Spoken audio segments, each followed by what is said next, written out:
Urdaneta y el sueño del mando.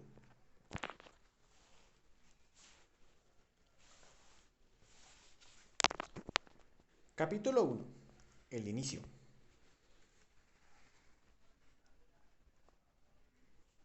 Roberto Urdaneta Arbeláez nació en Bogotá en el año 1810. Era un hombre estudioso y parecía ser de una familia catalogada.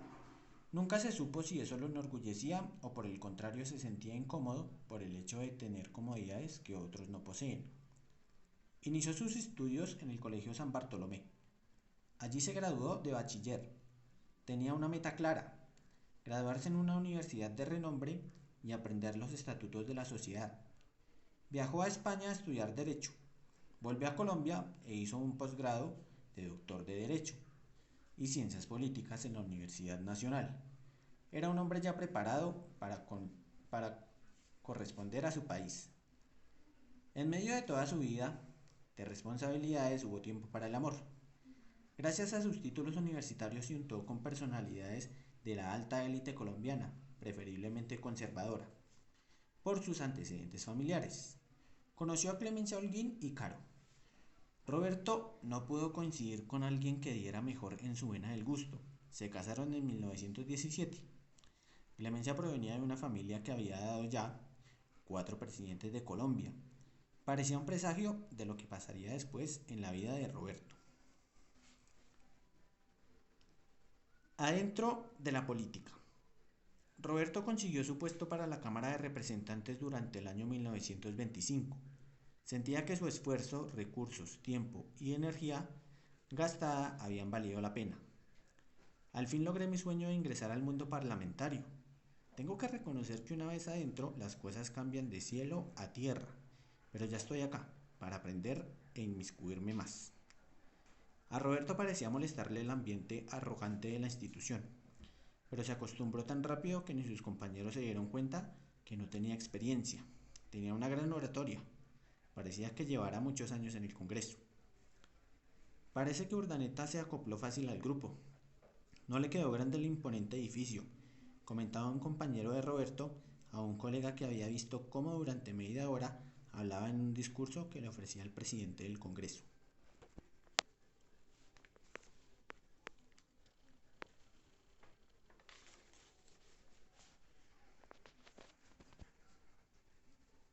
Pero Roberto sentía no estar del todo conforme con su desempeño en el Congreso. Era como si algo estancara la posibilidad de dar un cambio. Quería avanzar en sus pretensiones. Para ese momento el presidente de Colombia era el conservador Pedronel Ospina, alguien quien, a pesar de ser elegido por el partido político en el que militaba Roberto, no era precisamente de su agrado. Los proyectos de Ospina no convencían a Roberto. En varias ocasiones sugirió suspender algunos sin mucho éxito y por más que lo intentara, siempre el presidente se salía con la suya. Al final, el tiempo le dio la razón a Urdaneta cuando terminó el periodo presidencial de Ospina. El país quedó en una crisis económica tremenda. Roberto tenía sentimientos encontrados. Por un lado, levantaba su cabeza e hinchaba el pecho de grandeza por haber tenido la razón, pero por el otro la desazón era superior porque no pudo con sus intervenciones evitar la crisis. Era el momento de aspirar a cosas más grandes.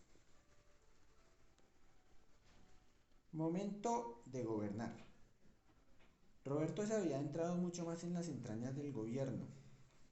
Para el año 1931 ya había sido nombrado ministro de Relaciones Exteriores. Roberto imaginaba que al conocer el estado de otros países iba a poder reconocer falencias económicas y políticas del suyo. Era extraño que el presidente del partido opositor de Roberto le hubiera dado el cargo más importante de su vida hasta el momento. Enrique Olaya Herrera había visto en Roberto una pieza fundamental para su gobierno porque Urdaneta promulgaba el amor a la patria, contrario a otros militantes conservadores. Era el momento preciso para una premisa que rondaba en la mente de Roberto desde que empezó su carrera como representante a la Cámara. ¿Por qué dividir el país en dos?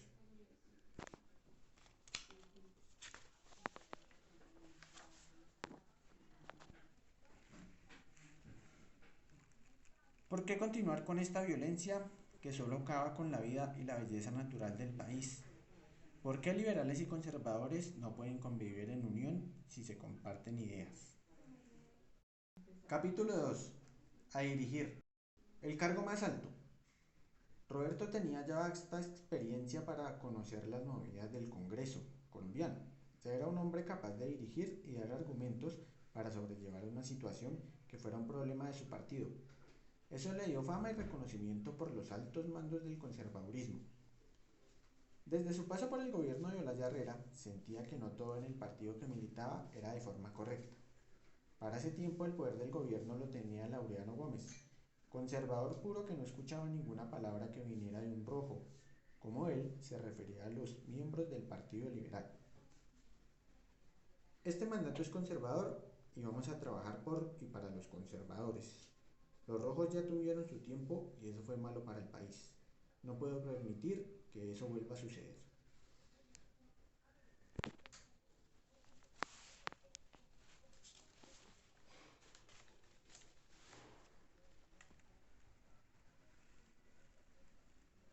Esto a Urdaneta lo irritaba y lo hacía reacio hacia su presidente, del que fue entonces opositor, pero del que nunca se apartó. Roberto pensaba que el mandato de Laureano podría darle una oportunidad de liderazgo. Así fue. Después de una larga conversación, hubo concilio con Laureano. Roberto, tienes una gran experiencia y eso te ha llevado a tomar riendas y a estar a cargo de varias dependencias. Pero no puedo permitir que una unión catastrófica haga que tus ideas conservadoras se diluyan. Mira, creo que serás un gran ministro de guerra y por eso acepté conversar contigo. También por tu apoyo hacia mí, por el artículo que hice a López Pumarejo. Por eso, como te lo había comentado, daré a tu cargo el Ministerio de Guerra. Laureano tenía presente la administración que tuvo Roberto durante la Guerra Colombo-Peruana, mientras era ministro de Relaciones Exteriores. De allí su ofrecimiento para el Ministerio de Guerra. También se mostraba agradecido por el apoyo que le brindó Urdaneta mientras Laureano estaba detenido por un artículo que escribió en contra de Alfonso López Pumarejo, opositor liberal. No pudo rechazar el ofrecimiento. Roberto aceptó sin pensarlo dos veces. Después de todo, no se podía negar un ofrecimiento del propio presidente de la República. Además, estaban aclaradas sus diferencias respetuosamente y Roberto podría seguir promulgando su lucha desde el ministerio.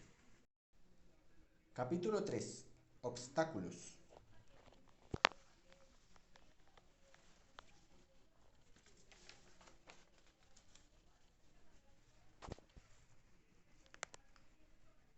El día menos pensado. Tengo que conseguir un reemplazante temporal para mi presidencia. Voy a descansar. Me siento enfermo. Hay que ir pensando en alguien que se haga cargo de la mejor manera. Un enfermizo Laureano Gómez dejaba a su partido el reemplazante temporal para la presidencia de la República. Pensaron en Eduardo Santos, quien ya había sido presidente, pero todo se encaminaba a que Roberto Urdaneta tomaría las riendas del país, por lo menos temporalmente. A la negación de Eduardo Santos, designaron a Roberto para que ejerciera el mandato, y al no concretarse nada con otros militantes, oficiaron a Urdaneta como nuevo presidente interino de Colombia. Parece que mi plan nacional se podrá empezar a realizar. Esta rara manera de haber llegado a la presidencia parece una luz para ejercer la unión que esperamos. Roberto se sentía raro, pero sentía que su experiencia le haría gobernar de la mejor manera. Esta noticia cayó muy bien dentro del Partido Liberal. Sabían que Urdaneta tenía ideales que compartían ambos bandos, pero esto jugaba de forma peligrosa para Roberto.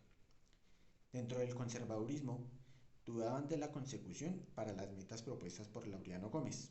Claro, siendo un declarado opositor hace algún tiempo, temían que tenían que estar atentos que no se desviara el camino. Roberto tenía una serie de situaciones en su mente. Por un lado, debía seguir los lineamientos de Gómez, y por otro, no se tenía permitido truncar sus ideales que también comparten algunos liberales. La violencia en el país había incrementado en el gobierno de Laureano Gómez. Roberto se veía envuelto en una serie de eventos difíciles de sobrellevar. Acuérdate que estás aquí gracias a Laureano.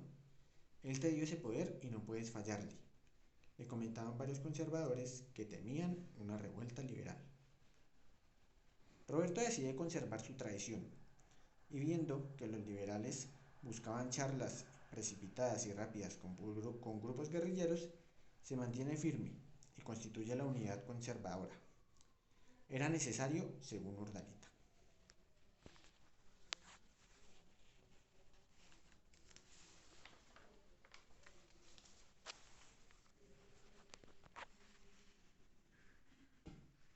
Este mandato es de Gómez. No puedo saltarme las directrices.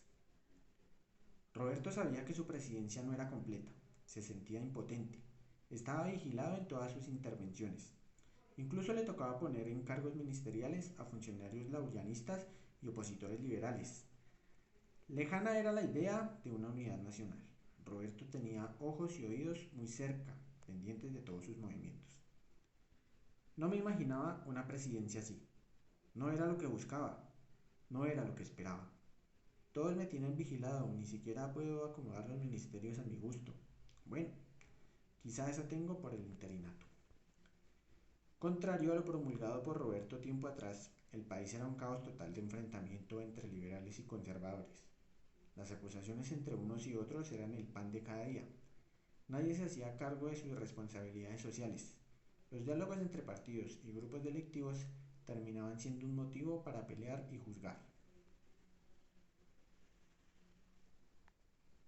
La comunicación con Laureano Gómez empezaba a deteriorarse. Nada tenía sentido y así lo comunicaba. Es una falta de sentido. Nos estamos alejando de lo verdaderamente importante y no puedo hacer nada.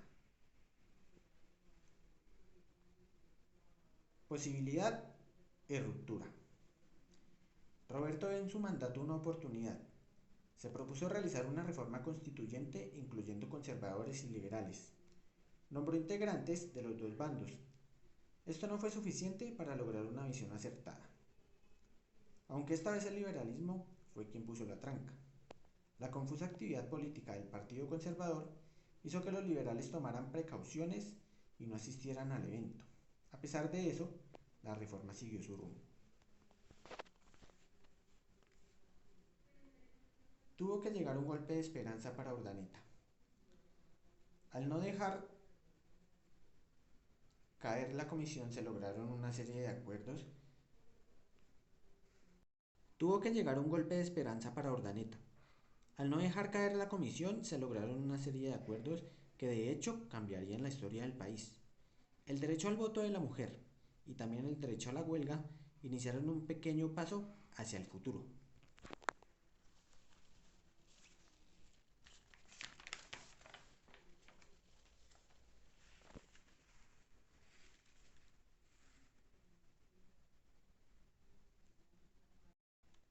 Esto es el inicio o al menos el avistamiento de un cambio social, una de las cosas que quedará en la historia del país.